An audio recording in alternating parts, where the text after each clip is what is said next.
جی السلام علیکم ویورز، آپ دیکھ رہے ہیں انسان کل اور آج. میں ہوں آپ کا میزبان فہد علی کاظمی. اب ویورز، اگست کا مہینہ خاص طور پر ہمیں اپنے فور فادرز کی قربانیاں یاد کراتا ہے. انڈیپینڈنس کا ہمارا یہ مہینہ ہے اور کس طریقے سے ہمارے جو اسٹیٹسمن تھے، ہمارے جو فاؤنڈنگ فادرز تھے، انہوں نے کتنی جد و جہد کی، اسٹرگل کی. اور مجھے یہ کہنا پڑے گا کہ اسٹرگل تو میدان کے اندر ہوتی ہے، وہ اسٹرگل تو اپنی جگہ پہ تھی ہی، مگر انٹلیکچول لیول پر، پولیٹیکل لیول پر جو کمپلیکیٹڈ کانورزیشنز ہوئیں، ڈائیلاگز ہوئے، پارلیز ہوئے، اور آپ کے سامنے کانگریس تھی، آپ کے سامنے برٹش راج تھا، اور برٹش راج کو کنونس کرنا، کانگریس کو کنونس کرنا اور مسلمانان ہند کے لیے ایک سیپریٹ ہوم لینڈ بنانا، آئی تھنک یہ بہت بڑا کارنامہ ہے. اور مجھے اسٹینلے والپٹ کی وہ لائن یاد آ رہی ہے. اسٹینلے والپٹ بڑا مشہور ہسٹورین تھا، ساؤتھ ایشین سٹڈیز میں خاص طور پر ان کی اسپیشیالٹی تھی، اور یہاں کے بہت سے لوگوں پہ انہوں نے بیوگرافی لکھی، جس میں گاندھی شامل ہیں، ہمارے قائد اعظم محمد علی جناح شامل ہیں، ذوالفقار علی بھٹو صاحب شامل ہیں. ان سب پر انہوں نے بیوگرافیز لکھی.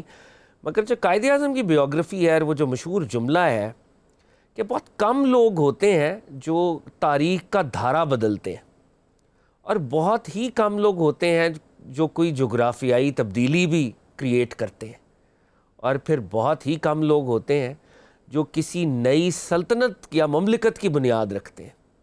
قائد اعظم محمد علی جناح نے یہ تینوں کام کیے. تاریخ کے دھارے کو بھی موڑا، جغرافیکل چینج بھی کریٹ کی، اور ایک نیشن سٹیٹ کو الٹیمیٹلی کریٹ کیا. ویورز، آج ہم قائد اعظم محمد علی جناح کو ٹریبیوٹ پیش کریں گے، اور قائد اعظم محمد علی جناح بطور لیڈر سمجھنے کی کوشش کریں گے کہ وہ کون سی لیڈرشپ فیکلٹیز تھیں جو قائد اعظم محمد علی جناح کو دنیا کے لیڈرز میں ممتاز کرتی ہیں. ویورز، میری یہ خوش بختی ہے، I feel very honoured and privileged. میرے اسٹوڈیوز میں ایک بہت ہی انٹرسٹنگ پرسنالٹی موجود ہے. ڈیکوریٹڈ ہیرو ہیں ہمارے، فائٹر پائلٹ ہیں، سولجر ہیں، ایئر کموڈور ریٹائرڈ خالد چشتی صاحب، ستارہ بصالت اور ستارہ امتیاز ملٹری. اور ان کا تعارف کروانے سے پہلے اور ان سے بات کرنے سے پہلے میں ایک بات کو ایڈ کرنا چاہتا ہوں، اور یہ بات بڑی اہم ہے. خالد چشتی صاحب لیڈرشپ پڑھاتے ہیں، آج کل لمز میں پڑھا رہے ہیں، بہت سے اداروں میں انہوں نے پڑھایا ہے، نیشنل کالج آف آرٹس میں، انٹرنیشنل بہت سیمینارز، کانفرنسز، ورکشاپس.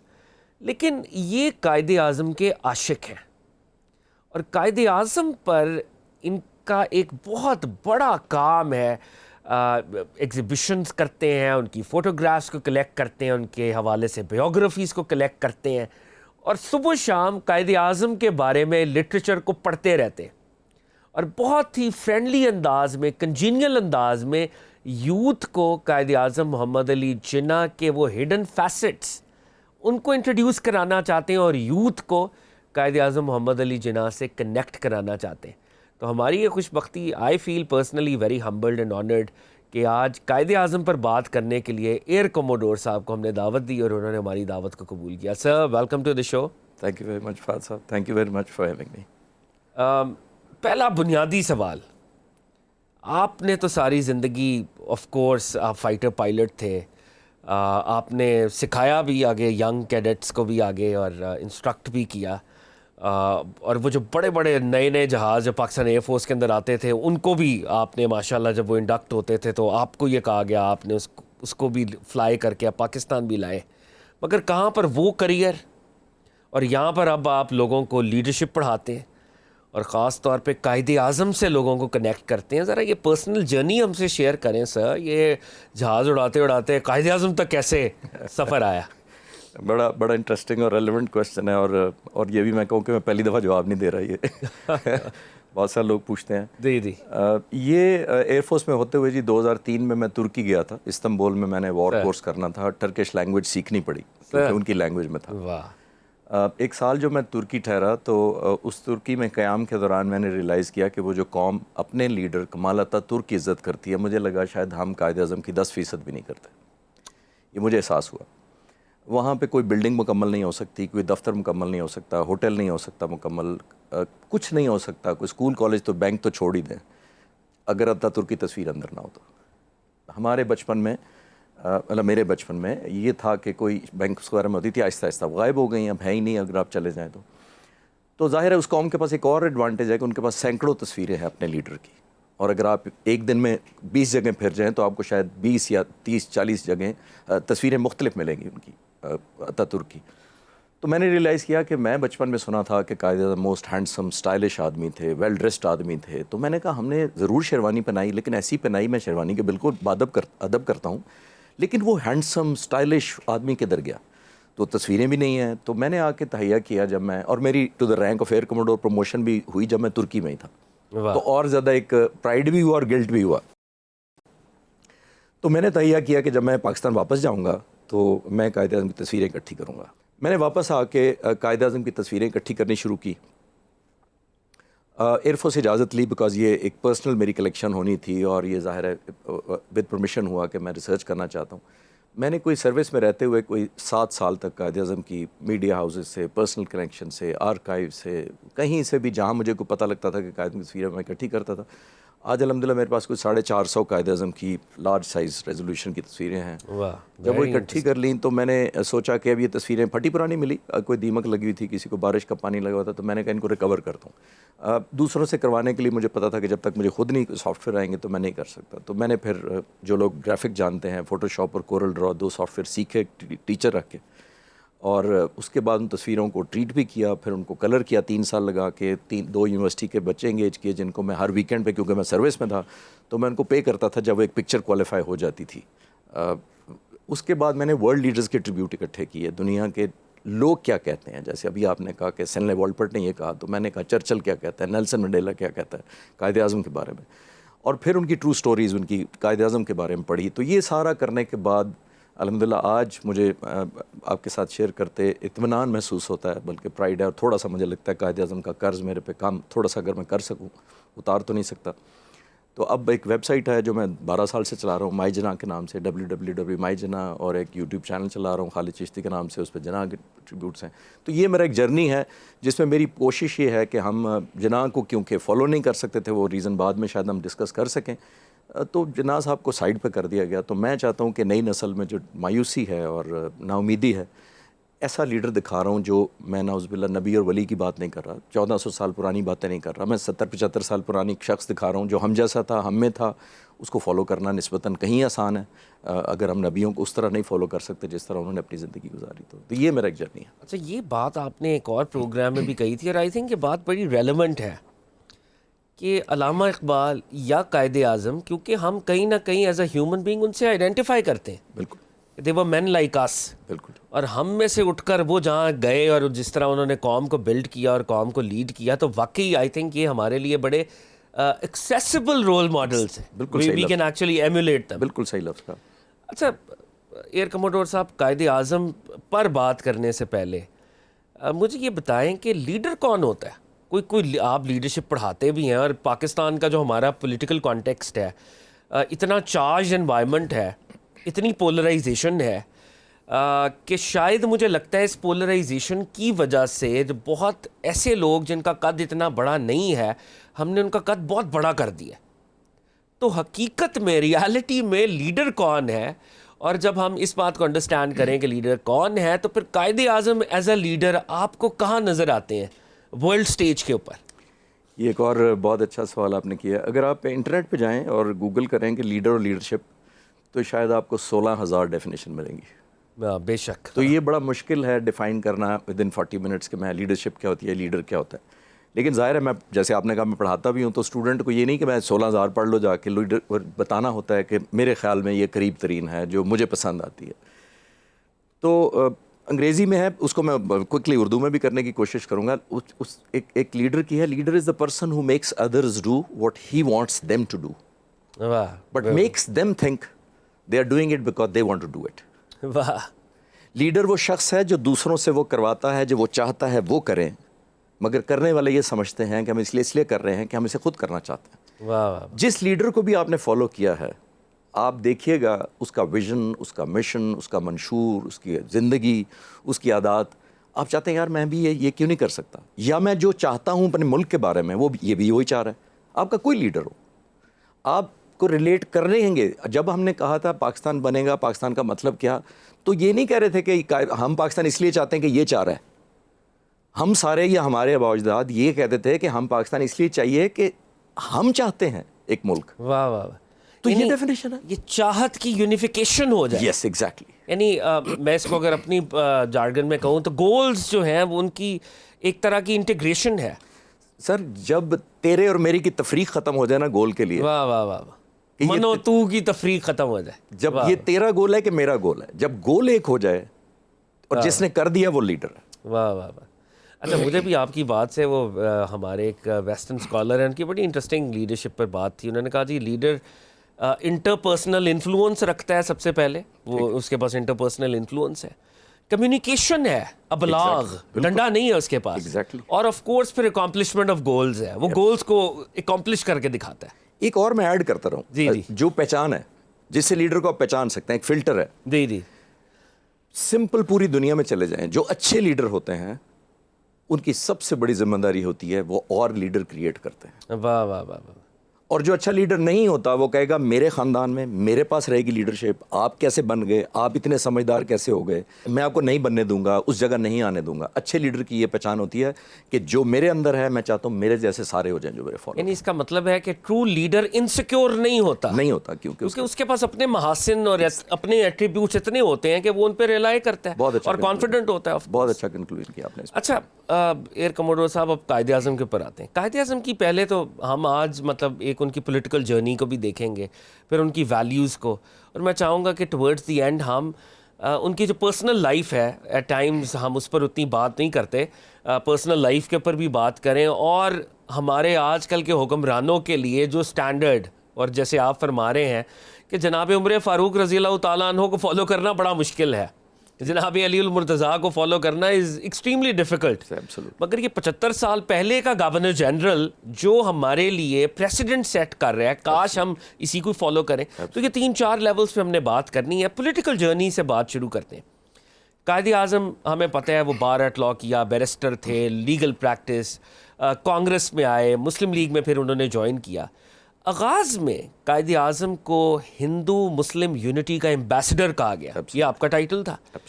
یہ ہندو مسلم یونٹی کا ایمبیسڈر سیپریٹ ہوم لینڈ کی طرف کیسے آیا کہ جی مسلمانوں کو ایک علیحدہ مملکت ہم نے بنا کے دینی ہے یا علیحدہ ریاست ہم نے حاصل کرنی ہے؟ یہ جو قائد اعظم میں ڈیکڈس کے اندر ٹرانسفارمیشن یا ٹرانزیشن ہم دیکھتے ہیں, آپ کے خیال میں اس کی وجہ کیا تھی؟ یہ دیکھیے, جب ہمارے اوپر برٹش حکومت کرتے تھے تو الٹیمیٹ آپ کو ایک جو عام لفظوں میں جن کہتے ہیں, آپ کو جن لگتا تھا کہ یہ بڑا جن ہمارے پہ مسلط ہے, جس کی وجہ سے سارے ہمارے حقوق سلب کیے گئے ہیں, ہمارے اطوار ڈفرینٹ ہیں, ہمارے ان کی ویلیوز ڈفرینٹ ہیں, تو آپ کو یہ لگتا تھا. لیکن جب قائد اعظم نے over a period of time realize کیا, ان کو ریئلائز ہوا کہ جب یہ چلے جائیں گے تو پھر بھی تو ہم ایک تابع رہیں گے کسی اور قوم کے اور ایک مذہب کے اور ایک پیروکاروں کے, جو ہمیں اس طرح آزادی نہیں دے گا, جس کی وجہ سے. اور قائد اعظم نے صرف پرسیپشن پہ نہیں کیا تھا, وہ آپ کا بہت ٹائم لگ جائے گا اگر میں ایکسپلین کرنے کی کوشش کروں کہ گاندھی صاحب نے بہت مواقعوں کے اوپر قائد اعظم کی جو مسلمانوں کی انٹرسٹ تھی اس کو اس طرح سیف گارڈ نہیں کیا جس طرح وہ ہندوؤں کی کرتے تھے. تو قائد اعظم نے ریئلائز کیا کہ اگر میں ان کے ساتھ مل کے چلتا رہا تو یہ تو میں بلکہ ایکسپلائٹ ہو رہا ہوں کہ میں اسٹرینتھ اپنی پوری آفر کر رہا ہوں, اور ان کی سپورٹ کرنا میرے لیے کمزوری بنتا جا رہا ہے کیونکہ میں اپنے لوگوں کی اس طرح انٹرسٹ یا لک آفٹر نہیں کر سکتا. تو بہت انسیڈنٹ ہے جو میں یاد کر سکتا ہوں جن کے اندر قائد اعظم کو بٹریڈ فیل ہوا کہ یار میں نے کہا تھا کہ یہ ایگریمنٹ ہوگا, تو یہ تو ایگریمنٹ یہ کر کے آ گئے جب ہمارا ذکر ہی نہیں ہے ہمارا. جس کی وجہ سے قائد اعظم نے ریئلائز کیا کہ ہم ایک غلامی کے بعد ایک اور غلامی میں چلے جائیں گے, صرف چینج آف ماسٹر ہوگا ہمارا. جس کی وجہ سے انہوں نے سوچا کہ نہیں, اگر میں نے چلنا ہے تو پھر میں اپنی قوم کے لیے علیحدہ لڑوں گا. مختصراً یہ. اچھا چشتی صاحب, میں اس کو یہ بھی ایڈ کرنا چاہتا ہوں کہ ہر 10 سال بعد وہ جو ریفارمز ہوا کرتے تھے, اس وقت برٹش گورنمنٹ ریفارمز لے کے آتی تھی, تو انیشلی مسلم لیگ کا یہی مینڈیٹ تھا, مسلم لیگ یہی چاہتی تھی کہ مسلم رائٹس کو سیف گارڈ کیا جائے, مگر ہر ریفارم کے اندر مسلمانوں کے وہ رائٹ سیف گارڈ ہوتے نہیں تھے. بالکل ٹھیک. اور اگر آپ اس کو, میں بہت ہی اس وقت ایلیمنٹری لیول پہ, مگر ویورز کے لیے بھی, جیسے ہم قائد اعظم کے 14 نکات میں بھی آئیں, دے ور ویری ویلڈ, اور اس سچویشن کے اندر اگر اسی کو تسلیم کر لیا جاتا مسلمانوں کی کچھ رائٹس کی پروٹیکشن ہو جاتی، اس کو بھی نہیں مانا گیا. آپ راؤنڈ ٹیبل کانفرنسز کے اندر مسلم پوزیشنز کی بات کریں وہ بھی نہیں مانی گئیں. اور 1935 کے الیکشنز 1935 کے الیکشنز میں جب کانگریس مینڈیٹ ملتا ہے اور وہ جو 2 سال حکومت کرتے ہیں، they are the darkest years in Indian history. اور وہاں سے وہ انویلنگ ہوتی ہے کہ کس طریقے سے مسلمانوں کو ایکسپلوئٹ جو ہے فردر کیا جا رہا ہے. تو میرا خیال ہے یہ ساری قائد اعظم پولیٹیکل، جیسے آپ نے بجا طور پہ ارشاد فرمایا کہ وہ دیکھ رہے تھے کہ یہ پولیٹیکل ڈیولپمنٹس ہیں اور الٹیمیٹلی 1940 تک معاملہ پہنچا. اچھا، ایک چیز اور میں آپ سے پوچھنا چاہوں گا، یہ کوئک آپ اگر اس پہ کامنٹ کرنا چاہیں تو. ضرور. قائد اعظم اور علامہ اقبال کا بھی ایک آپس کا تعلق ہے جی، اس تعلق کے حوالے سے ذرا. یہ بہت اچھا تعلق ہے، اور قائد اعظم نے 1940 میں یاد کر کے علامہ اقبال کو کہا تھا کہ کاش آج اقبال زندہ ہوتے تو اب دیکھتے کہ ہم نے ان کا خواب پورا کرنے کے لیے قدم اٹھا لیے. یہ قائد اعظم نے جلسے میں کہا تھا. اور ایک اور جو آپ کے ویورز کو اور خاص طور پہ نئی نسل کو یہ پتہ ہونا چاہیے کہ علامہ اقبال سب جانتے ہیں بہت بڑے مفکر تھے. آپ اندازہ لگائیں، ہندو لیڈرشپ علامہ اقبال کے پاس گئی جب وہ زندہ تھے اور ان کو جا کے کہا کہ یہ محمد علی جناح تو تمہارا فالوور ہے، یہ ساری چیزیں تمہاری فالو کر رہا ہے، تو اصل سوچ، اصل ویژن، اکثر مقصد اور اکثر جو شاعری کے ذریعے آپ لوگوں کو جگا رہے ہیں وہ تو آپ جگا رہے ہیں. تو محمد علی جناح تو صرف سمبل ہے، تو لیڈرشپ آپ کو سنبھالنی چاہیے. تو علامہ اقبال نے کہا تھا کہ میں اس کی فوج کا ایک ادنا سپاہی. ہائے ہائے ہائے، واہ واہ، وہ میرا سپہ سالار ہے. واہ واہ، بے شک. اس کے بعد کسی کو ہمت نہیں ہوئی یہ رشتہ توڑنے کی. آپ سوچئے نا ذرا کہ یہ ادب کا رشتہ تھا دونوں کا. اور اس میں بلکہ پنڈت جواہر لال نہرو لاہور آئے، لاہور آ کے علامہ اقبال کو وو کرنے کی کوشش کی. انہوں نے کیا تھا آفر. یہ بالکل ٹھیک کہا آپ نے. اور یہ جسٹس جاوید اقبال نے اپنی کتاب کے اندر اس واقعے کو مینشن کیا ہوا ہے. اور یہ مطلب وہ ایک میرا خیال ہے 10 سال یا اس طرح سے ان کی ایج تھی. ہی سو پنڈت جواہر لال نہرو آلسو. جی بالکل ایسے ہی. اچھا، اب قائد اعظم کی لیڈرشپ میں ہم نے دیکھا کہ from ambassador of Hindu Muslim unity, پھر انہوں نے ایک اسلام اور مسلمانوں کی بات کی. تو یہ سوال بھی پھر ذرا لوڈیڈ ہے سر، شاید آپ اس کا آنسر کریں. اکثر لوگ تو یہ کہتے ہیں کہ جی محمد علی جناح قائد اعظم کو مذہب کے بارے میں زیادہ معلومات نہیں تھیں، مذہب بیزار تھے خدا نخواستہ.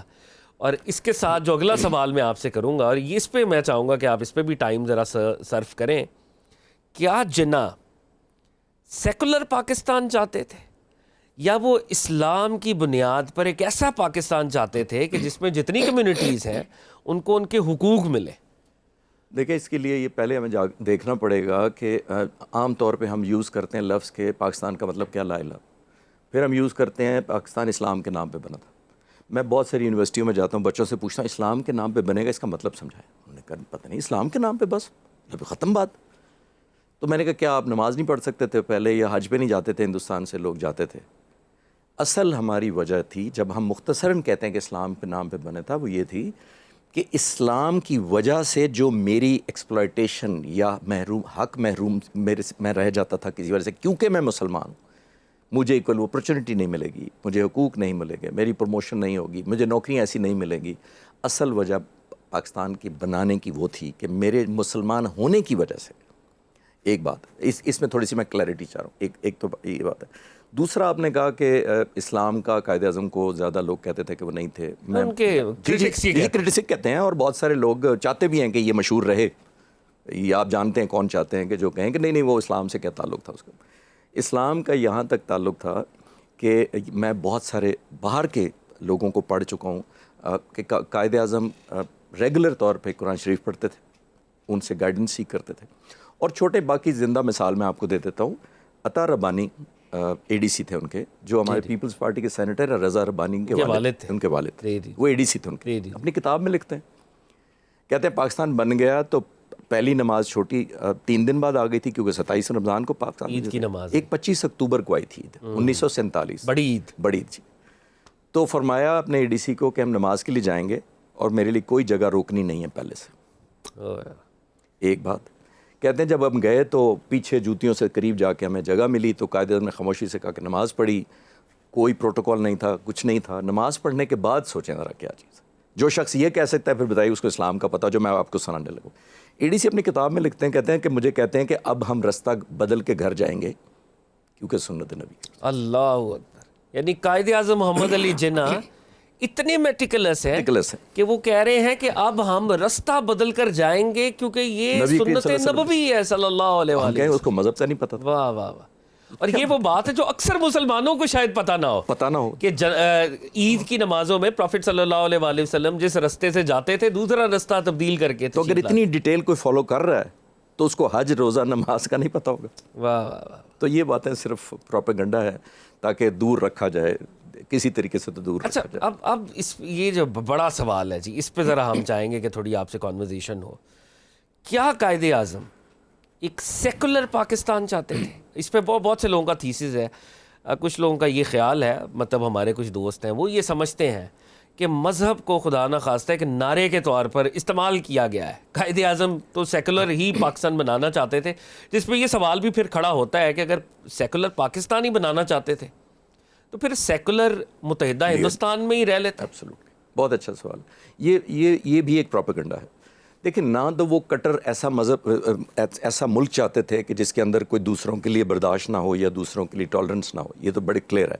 11 اگست 1947 کی جو سپیچ ہے وہ آپ سارے دیکھ لیں. انہوں نے سب کو کہا کہ آپ اپنے مندروں میں، اپنے گردواروں میں، اپنے گرجاؤں میں، مسجدوں میں جانے پہ آزاد ہیں، کیونکہ یہ اسٹیٹ کا کام نہیں ہوگا مداخلت کرنا. اس کا مطلب ہے اس حد تک آزادی تھی. ہم اس کو مس انٹرپریٹ کرتے ہیں کیونکہ انفارچونیٹلی بہت سارے بعض میں ایسی لیڈرشپ آئی کہ جن کے پاس کچھ سلوگن چاہیے تھا، انہوں نے اس کو اسلام کی اسٹیمپ لگائی گئی کہ ہر چیز جیسے اسلام. نبی کریم صلی اللہ علیہ وسلم کے اپنے زمانے میں دیکھ لیں، آیا زندگی تنگ کی گئی تھی غیر مسلموں کو؟ وہ چاہتے تو کر دیتے کہ میں آج ان کو حکم کر رہا ہوں یہ کر دو، سب کچھ نہیں کیا نا. تو یہ ہمیں رول ماڈل وہی لینا چاہیے. اسلام کا ہم ضرور انسپریشن ہونی چاہیے. اگر آپ نے سود ختم کرنا ضرور ہونا چاہیے. اگر آپ کی عبادات کی، آپ کی پروٹیکشن دوسروں کو بھی کرنی چاہیے. تو میں بالکل اس پہ بلیو نہیں کرتا کہ کوئی اتنی ریلیجس اسٹیٹ کا تھا جس کے اندر برداشت نہ ہو. قائد اعظم کی 6 لوگوں کی وزیروں کی کیبنٹ تھی، 6 لوگوں کی. آپ سوچیں اس میں ایک ہندو تھا. آج کر سکتے ہیں آپ؟ تو رول ماڈل تو ایک شخص سیٹ کر گیا. 6 کی کیبنٹ میں بھی ایک ہندو ہے، ایک اور بھی نان مسلم تھا. 6 لوگوں میں سے 4 مسلمان تھے. تو اس کا مطلب ہے کہ ہم نے تنگ دستی خود ہی کر لی اپنے ملک کے نام پہ کہ ہم تو دوسروں کو برداشت نہیں کریں گے. یہ ہے تو باہر نکالو. خالد چشتی صاحب، آپ کی بات کو میں ایکسٹینڈ کرتے ہوئے اپنے ویورز کے لیے، آئی تھنک یہ 2-3 بڑے ہی امپورٹنٹ نکات ہیں جو ایئر کموڈور صاحب نے اٹھائے ہیں.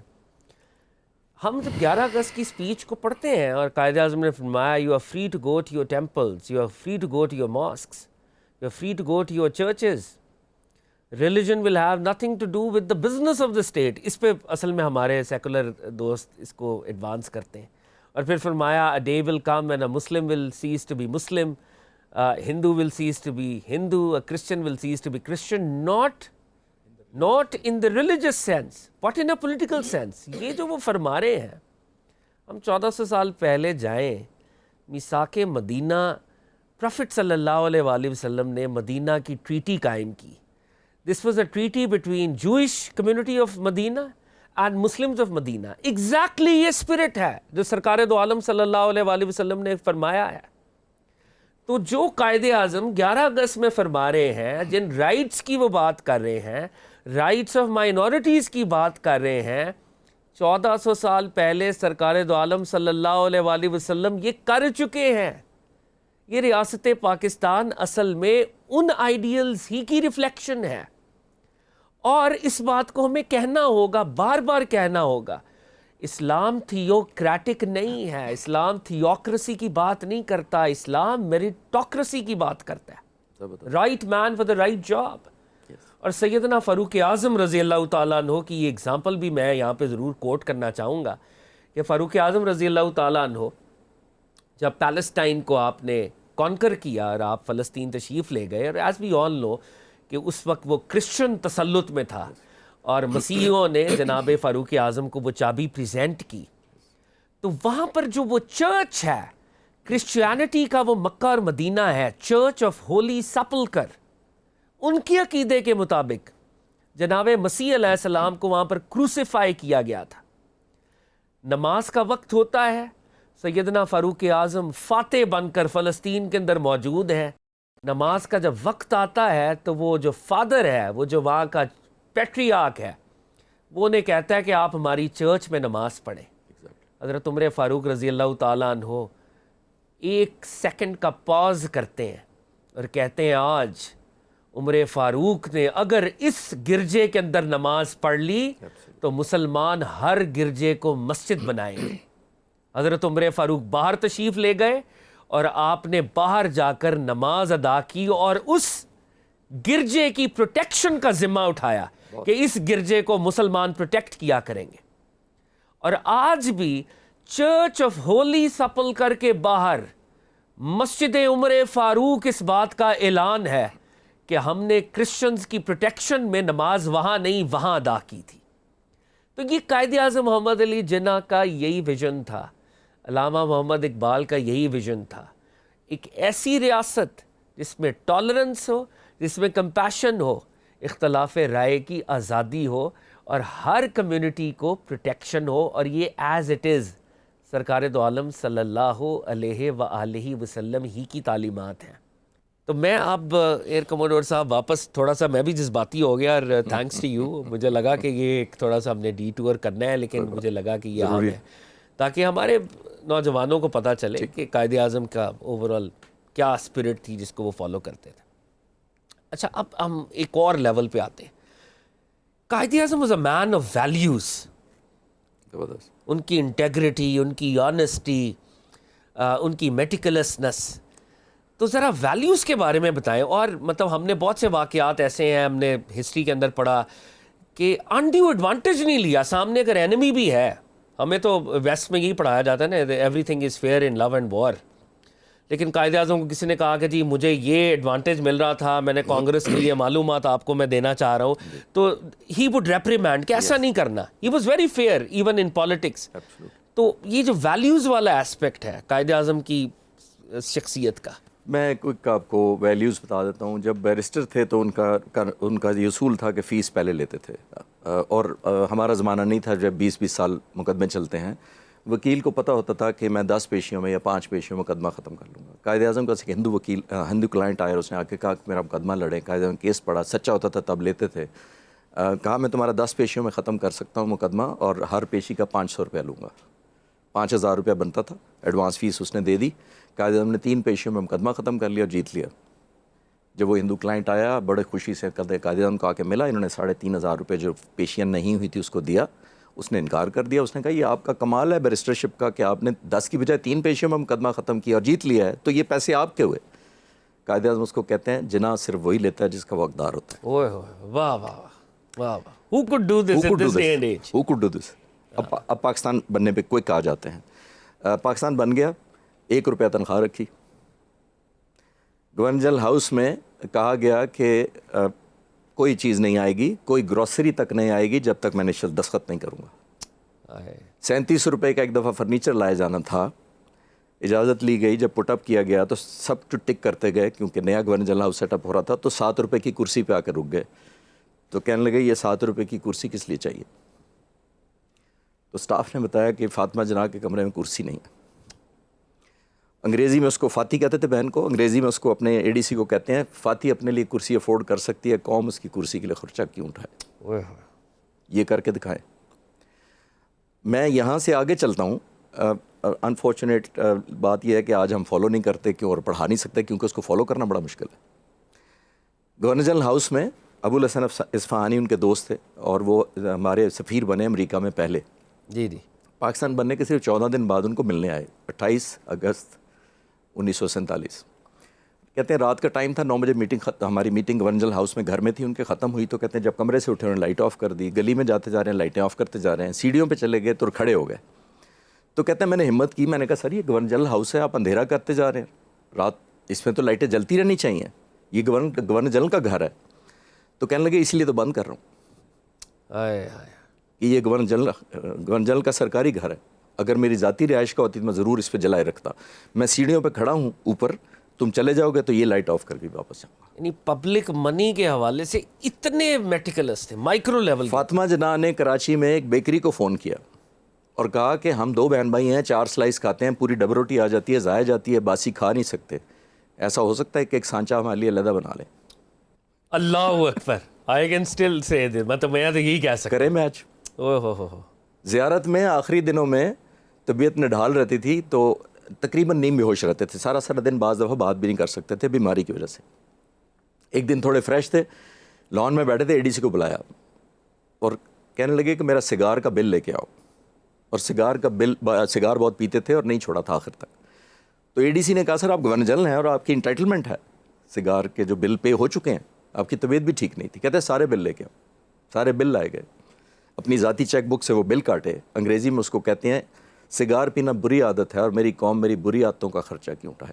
اوئے ہو، بیوٹیفل۔ تو میں وہ بندہ پیش کر رہا ہوں، میں 1400 سال پہلے میں کسی کی ایگزامپل نہیں دے رہا، میں 75 سال پہلے کر رہا ہوں۔ آخری دنوں میں کھانا پینا چھوڑ دیا، فاطمہ جناح کو فکر ہوئی، سب کو ADC ڈاکٹر سے پوچھا، لوگ تو زیادہ نہیں تھے زیارت میں، تو فاطمہ جناح کو ADC نے سجیسٹ کیا کہ میڈم ایک ممدوٹ ہاؤس لاہور کا ایک باورچی ہے، جب لاہور تشریف لے جاتے ہیں قائد اعظم تو وہ باورچی کو فرمائش پہ بلاتے ہیں، وہ کھانا بناتے ہیں، اس کو کیوں نہ جہاز پہ ہم زیارت بلا لیں، اس سے کھانا بنوائے شاید کھا لیں۔ کھانا چھوڑا ہوا تھا، وزن کم ہوتا جا رہا تھا، بہت سے لوگوں کو پتہ ہی نہیں، 80 پاؤنڈ وزن تھا ان کی وفات کے وقت۔ تو آخری وقت ADC کو بغیر بتائے، کیونکہ پتہ تھا اجازت نہیں ملے گی، جہاز پہ بلایا گیا، اس کو کہا گیا، بہن نے کہا کہ جو اچھا پسند کے ڈش ہے وہ بناؤ، قائد اعظم کو بتانا بھی نہیں ہے، بنایا گیا، کھانا اندر لے گئی، کھاتے تو تھے نہیں، بہن نے ضد کی کہ تھوڑا سا چکھنا ہے آج آپ نے، جب چکھا تو خوشگوار حیرت ہوئی بہن کو کہ قائد اعظم کھاتے چلے گئے۔ اس کے بعد جب برتن اٹھائے گئے تو ADC کو اندر بلایا گیا اور پوچھا کہ کھانا کس نے بنایا تھا۔ اب جھوٹ کو بولنے کی جرت نہیں تھی قائد اعظم کے آگے، تو اس نے کہا جی وہ ممدوٹ ہاؤس کا باورچی ہم نے جہاز پہ بلا لیا تھا۔ کہتے ہیں بلاؤ اس کو، بلایا گیا، کیش انعام دیا اس کو۔ ADC کو انگریزی میں کہتے ہیں اپنے کیش انعام دے کے اپنی چیک بک سے اس کا ریٹرن ٹکٹ اپنی اس سے کاٹا، اور اس کو انگریزی میں کہتے ہیں اس کو واپس بھیج دو، یہ غریب قوم ہے، میرے منہ کے ذائقے کے لیے اس عیاشی کی متحمل نہیں ہو سکتی۔ واہ، یہ فاؤنڈر آف پاکستان ہے، یہاں پہ کاؤنسلر بھی جائے تو ود ڈیو پالوجی مالشیا بھی ساتھ جاتا ہے، اور یہ فاؤنڈر آف پاکستان ہے جس کی زندگی کو تھریٹ ہے، and the first governor general, first governor general. تو ویلیوز کہاں چلیں گے؟ I can talk and on. Pakistan بن گیا، ADC گل حسن جو بعد میں پاکستان کے آرمی چیف بنے، وہ ADC تھے قائد اعظم کے، اپنی کتاب میں لکھتے ہیں، کہتے ہیں کہ قائد اعظم کو ایک شخص ملنے آیا، میں نہیں جانتا تھا، اس نے آ کے کہا میں قائد اعظم کا بھائی ہوں، میرا نام احمد علی ہے، جو کہ ایکچوئل بھائی تھا وہ۔ اس نے کہا جی آپ کی اپائنٹمنٹ ہے قائد اعظم سے؟ انہوں نے کہا نہیں، یہ کارڈ دے دو میرا جا کے۔ انہوں نے جا کے قائد اعظم کو کارڈ دے دیا کہ یہ آپ کا بھائی کہتا ہے کہ کارڈ لے کے آیا، اور وہ کہتا ہے اپائنٹمنٹ نہیں ہے، ملا دو۔ تو ملاؤں؟ قائد اعظم نے کارڈ پڑھا، قائد اعظم کارڈ کے اوپر کیا لکھا ہوا تھا؟ احمد علی برادر of Quaid Azam governor general of Pakistan.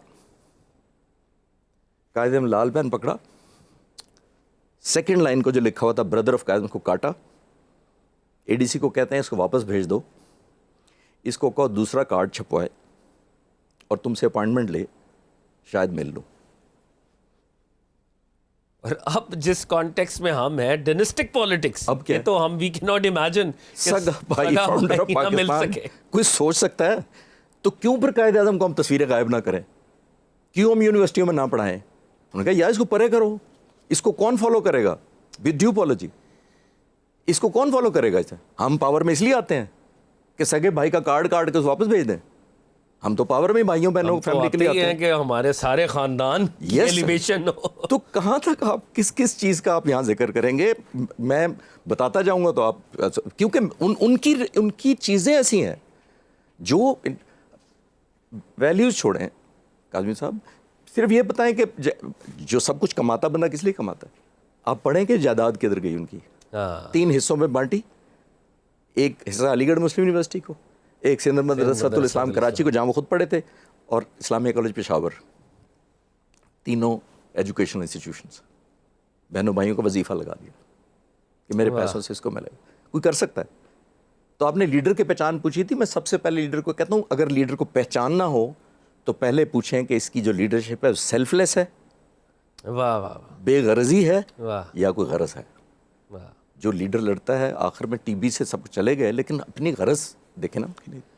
اچھا خالد چشتی صاحب، ایک چیز میں نے یہ آبزرو کی ہے لیٹلی، شاید آپ اس کے اوپر بھی کامنٹ کرنا چاہیں، ہم پبلک سپیکرز کو لیڈر سمجھتے ہیں، کوئی تقریر اچھی کر لے تو ہم سمجھتے ہیں بڑا لیڈر ہے جی، یا تقریر بڑی اچھی کرتا ہے، حالانکہ لیڈرشپ میدان عمل میں حقیقی ٹرانسفارمیشن کا نام ہے۔ اور سب سے پہلے آپ اپنی ذات کے اوپر وہ قواعد و ضوابط نافذ کرتے ہیں اور پھر لوگوں سے آپ طلب کرتے ہیں کہ یار آپ بھی انہی قواعد و ضوابط پہ چلیں, انہی اصولوں پہ چلیں. لیکن ہمارے ہاں آئی تھنک یہ چیز معاملہ ذرا برعکس ہے. ہم اپنے فالوورز کو ایز اے شیلڈ استعمال کر رہے ہوتے ہیں اور ہم کلیم کر رہے ہوتے ہیں کہ ہم بہت بڑے لیڈر ہیں. بالکل ٹھیک. اچھا چشتی صاحب, قائد اعظم کی جو پرسنل سائیڈ ہے, ایک کرٹیسزم رہتا ہے قائد اعظم کے اوپر, لوگ جو ان کے کرٹکس ہیں کہ perhaps he was a dry man, سخت تھے, ڈسپلینیرین تھے, بہت سخت قسم کے, فیملی لائف بھی ذرا ڈسٹرب رہی, ٹائم نہیں دے سکے, پھر بیٹی کے ساتھ بھی سختی کا معاملہ تھا, اپنے سٹاف کے ساتھ بھی بڑے سخت تھے. تو کیا قائد اعظم کے اندر کوئی سینس آف ہیومر, کوئی وہ جو ہماری ہیومن سائیڈ ایک ہوتی ہے انسانوں میں, کیا وہ قائد اعظم اس طرح سے بھی کوئی جولی بھی تھے, وٹی بھی تھے, گپ شپ؟ ان کے بہت زیادہ واقعات ہیں جی جو سینس آف ہیومر کے بھی ہیں, جو ہم نہیں سناتے. ریلی؟ اور آج کل آپ سوچ بھی نہیں سکتے کہ آپ کسی لیڈر کے ساتھ کریں تو وہ برداشت کر لیں. میں سنا دیتا ہوں. علی گڑھ مسلم یونیورسٹی میں گئے, برآمدے میں چل رہے تھے. مسلم یونیورسٹی کے بچے بہت پسند کرتے تھے, بڑے فالوور تھے ان کے. ایک دفعہ برآمدے میں چل رہے ہیں, ایک اسٹوڈنٹ نے پیچھے سے کہہ دیا قائد اعظم کو, سر ہمارا ایک اسٹوڈنٹ ہے, آپ کی نقل بڑی اچھی اتارتا ہے. اچھا ریلی؟ جی. اچھا پیروڈی بچہ آپ جیسے قائد اعظم جیسی پرسنالٹی اور ٹاورنگ پرسنالٹی کو نقل اچھی اتارتا ہے. رک گئے, سب خوفزدہ ہو گئے کہ بڑی ڈانٹ پڑے گی. قائد اعظم نے کہا اس کو بلاؤ. بلایا گیا. ظاہر ہے وہ بھی کام پہ ٹانگتی والا سر چکر ہو گیا کہ وہ آ رہا ہے, اور آ کے اس نے جب کھڑا ہوا قائد اعظم کے سامنے تو اس نے کہا میں نے سنا ہے تم میری نقل اتارتے ہو. تو اس نے کہا یس سر. میرے سامنے اتارو. وہ گیا تھوڑی دور واک کر کے. اب ذہن میں رکھیے گا اس زمانے میں یوٹیوب, آپ کے جیسے چینل, آپ کے واٹس اپ, سوشل میڈیا نہیں تھا. بزرگوں سے سنتے تھے کہ آپ نے قائد اعظم کو دیکھا وہ کیسے چلتے تھے, آپ نے فلانا دیکھا بولتے کیسے تھے. تو وہ گیا, اس نے آ کے کھڑا ہوا, قائد اعظم کی طرح نقل اتاری. اتنے خوش ہوئے, آپ سوچیں ذرا. ہیٹ پہنا ہوا تھا کاک کا انہوں نے, اور مونو گلاس ان کی جیب میں تھا. وہ نکالا اور بچے کو دے کے کہتے ہیں اس کو استعمال کیا کرو, نیکسٹ ٹائم تم زیادہ جینون لگو گے. واہ واہ واہ. آج کر سکتے ہیں آپ. تو ایک دفعہ گاندھی ملنے آئے, پوچھا کہ mister Jinnah what suffix should I use with your name, آپ کے نام کے ساتھ میں کیا لقب لگاؤں. اس زمانے میں خان بہادر, فلانا, روئے, تو ایکسیلنسی, تو سب کچھ سر کا خطاب. تو اس کو کہتے ہیں گلاب کو جس نام سے بھی پکارا جائے وہ اتنا ہی خوشبودار رہتا ہے. واہ واہ واہ واہ, سو بیٹی, واہ واہ. بہت سارے واقعات ہیں, بہت سارے واقعات ہیں. مطلب قائد اعظم ایک ہیومن اینگل سے دیکھیں بڑے ویل ڈریسڈ بھی تھے نا, اور فرسٹ کلاس سے سفر کرتے تھے, بیسٹ چیزیں پہنتے تھے, ان کی ٹائز, ان کے سوٹس, ان کے جوتے. وہ تو آج بھی جب انسان دیکھتا ہے تو بڑا انسپائرنگ, وہ انسپائر ہوتا ہے کہ یہ. لیکن دوسری جانب, اب یہ سوال آپ نے اس کا جواب دینا ہے کہ دوسری جانب وہ جو لیڈرز تھے وہ بڑے ہی عام لباس میں, اور قائد اعظم بڑے, تو was he a man of luxury like that, یا؟ ایک دفعہ کسی نے پوچھا تھا قائد اعظم سے, وہ میں مثال دے دیتا ہوں, جواب آ جائے گا اس کے. کسی نے قائد اعظم سے کہا کہ آپ فرسٹ کلاس میں سفر کرتے ہیں اور گاندھی تھرڈ کلاس میں سفر کرتے ہیں. تو انہوں نے کہا وہ گاندھی کانگریس کے ٹکٹ پہ سفر کرتا ہے, میں اپنے پیسوں سے. واہ واہ واہ واہ. تو وہ سٹائل پہ کوئی کبھی بھی کمپرومائز نہیں کیا تھا. اور یہ میں ویورز کے لیے کہ ہمارے دین کی بھی یہی اسپرٹ ہے. ایگزیکٹلی. اگر رب العزت نے آپ کو رزق حلال کی کثرت عطا کی ہے تو اس کا اظہار اس کی ممانعت نہیں ہے, اس کی بری بات نہیں ہے. بالکل بری بات. جناب عثمان غنی رضی اللہ تعالیٰ عنہ, جناب عبد الرحمن بن عوف رضی اللہ تعالیٰ عنہ, اس کی ایگزامپلس ہیں. ایک مثال میں دے دوں اگر آپ کو. جی پلیز. جو آپ نے فیملی لائف کا بھی پوچھا, آپ کے ویور شاید حیران ہوں گے, اور میں اتنے سالوں سے, میں 10-15 سال سے پاکستان میں بھی, یو کے, یو ایس اے, کینیڈا میں بھی یہ لیکچر دیتا ہوں قائد اعظم کا, the untold and unseen of mister Jinnah. اور یہ سب سے زیادہ انٹرسٹ کرتا ہے لوگوں کو, جو میں اب آپ سے شیئر کرنا چاہ رہا ہوں. وہ یہ کہ لوگ کہتے ہیں نا ڈرائے تھے اور بیوی کو محبت نہیں تھی. آج سے 105 سال پہلے قائد اعظم کی شادی ہوئی تھی. یہ 2023 ہے, 1918 میں ہوئی تھی ٹو بی ایگزیکٹ. سو 105 سال پہلے دیکھ لیں. بہت سارے لوگ حیران ہوتے ہیں جب میں ان سے کہتا ہوں کہ جو حق مہر تھا قائد اعظم نے اس زمانے میں 1001 روپیہ, اور جو بیوی کو ہم منہ دکھائی جس کو کہتے ہیں یا گفٹ کہتے ہیں, 105 سال پہلے پاد صاحب 1,25,000 روپے. میرے پاس نکاح نامے کی کاپی ہے.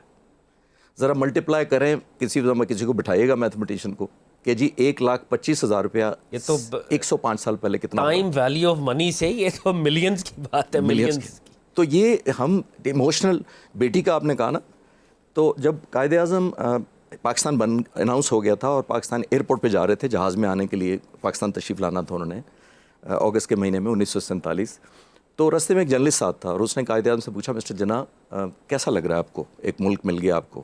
تو کہتے ہیں مجھے ملک تو مل گیا لیکن اپنا سب سے قیمتی خزانہ میں پیچھے چھوڑے جا رہا ہوں. بامبے ہاؤس جو آج بھی ہندوستان کی حکومت نے اینیمی پراپرٹی کہہ کے قبضے میں کیا آج بھی 75 سال بعد بالامار ہلز. بالامار ہلز. تو وہ قائد اعظم کا گھر تھا, وہ چھوڑ کے جا رہے تھے, تو بہت لگزوریس گھر تھا. تو وہ جرنلسٹ نے کہا کہ مسٹر جناح آپ کو اتنا بڑا ملک مل گیا, آپ ایک بامبے ہاؤس کی بات کر رہے ہیں. تو انہوں نے کہا نہیں, میں بامبے ہاؤس کی بات نہیں کر رہا, میں اپنی بیٹی کی بات کر رہا ہوں. بیٹی کو چھوڑ کے آئے تھے. تو ایموشنل ایلیمنٹ تھے.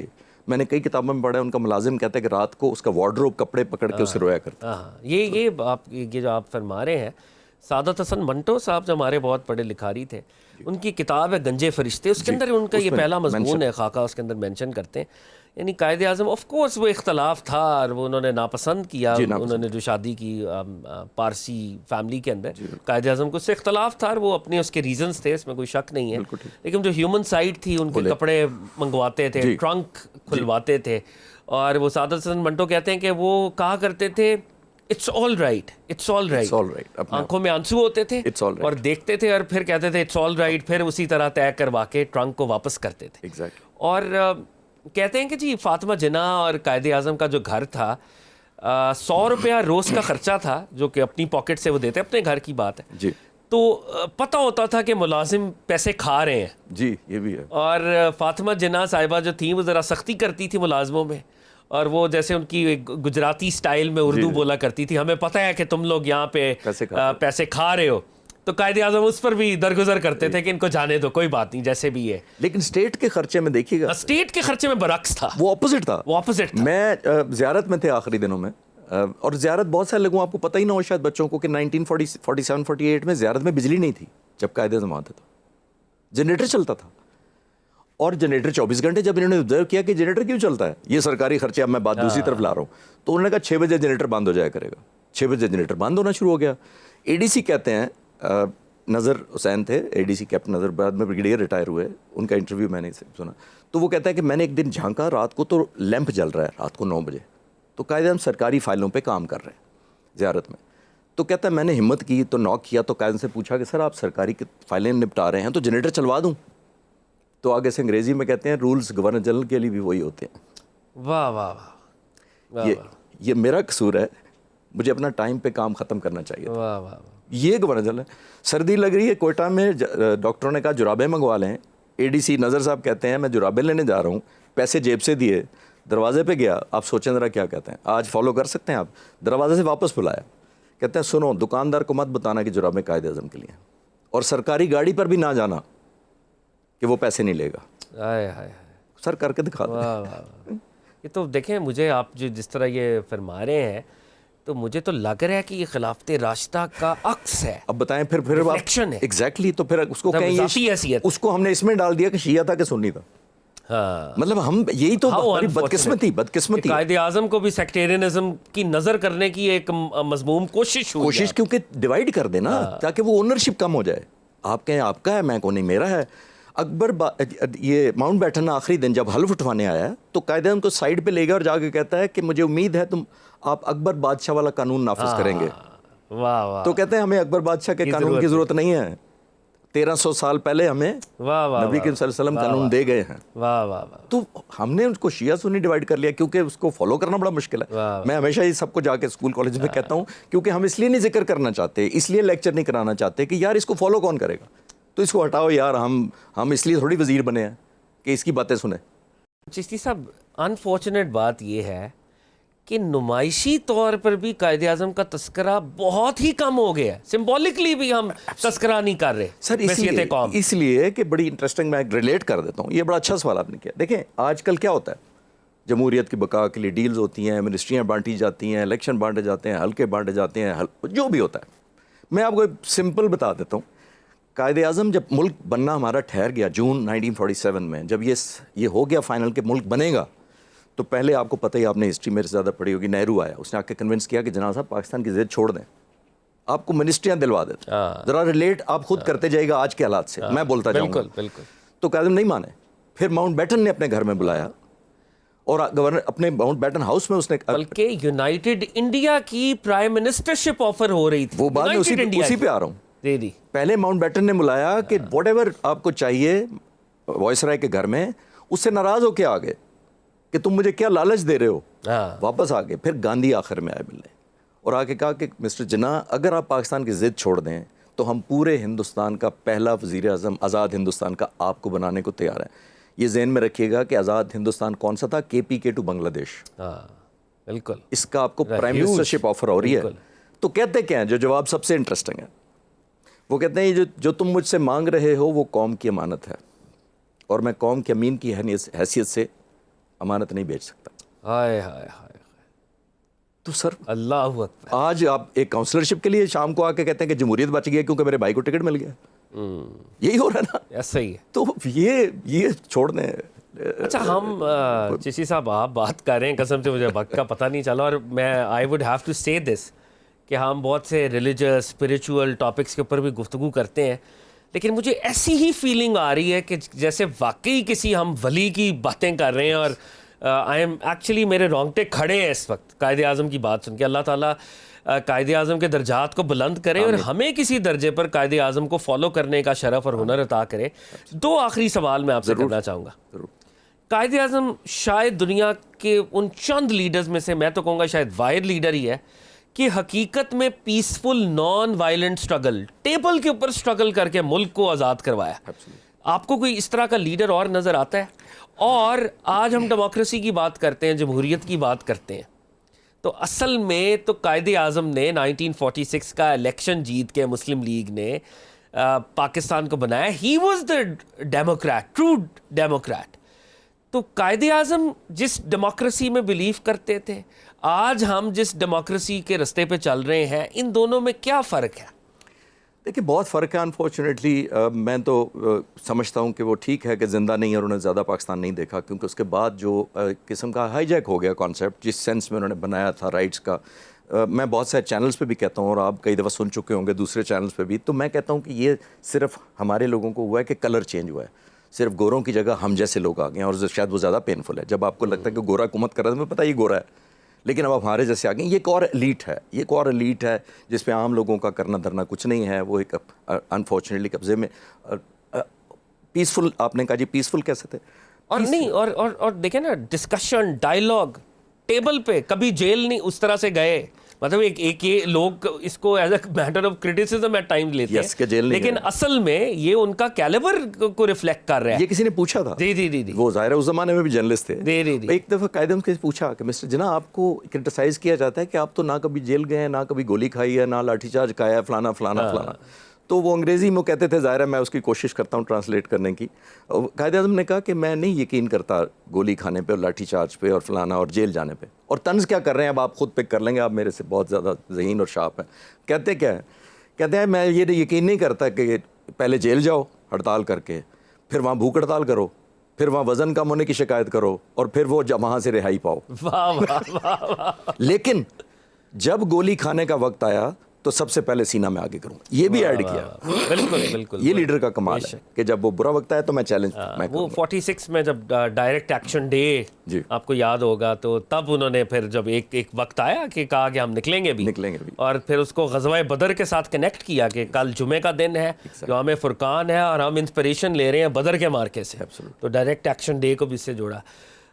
چشتی صاحب, وقت کا پتہ ہی نہیں چلا. تھینک یو سو مچ. اور جس انداز سے آپ قائد اعظم کو پریزنٹ کرتے ہیں, اللہ تعالیٰ آپ کو سلامت رکھے, آپ کی توفیقات میں اضافہ کرے.